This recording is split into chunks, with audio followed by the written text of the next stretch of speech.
In today's video, I'm going to teach you how to use and integrate Trello with HubSpot.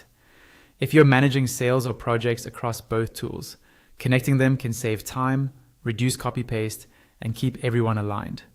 We'll walk through finding the integration in HubSpot, installing it, and sharing a few helpful tips so you know exactly what to expect along the way. Start by opening your HubSpot portal and heading to the trial guide. This area provides handy shortcuts and makes it easy to access key setup tools. Once you're there, look for the option labeled Marketplace. This is HubSpot's catalog of integrations and apps that extend your CRM.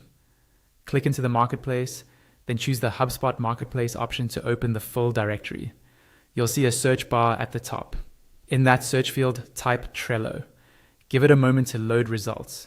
If you see multiple items, look for the official Trello listing with clear app details, screenshots, and recent updates. If filters are turned on, clear them so you don't miss it. Select the Trello listing to open its details page. Here, you can skim the overview, check what data is shared, and confirm compatibility.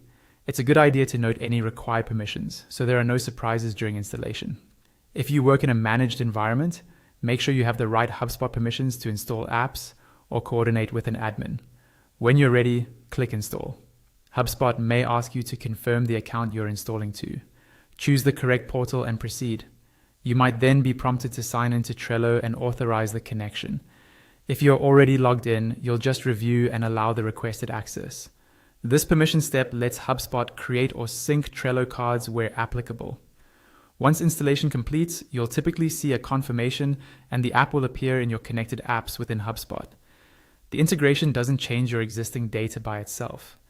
It simply enables HubSpot to work with Trello based on how you choose to use it going forward. To get the most from the connection, think about which Trello boards map to your sales or service workflows in HubSpot. Many teams mirror pipeline stages with lists in Trello and use labels to match priority or owner. Keeping naming consistent across both tools will make filtering and reporting much clearer, and that's it. You searched for Trello in the HubSpot Marketplace, opened the listing, and installed the integration. With the connection in place, you are set up to streamline tasks between your CRM and your boards and keep projects moving without missing a beat.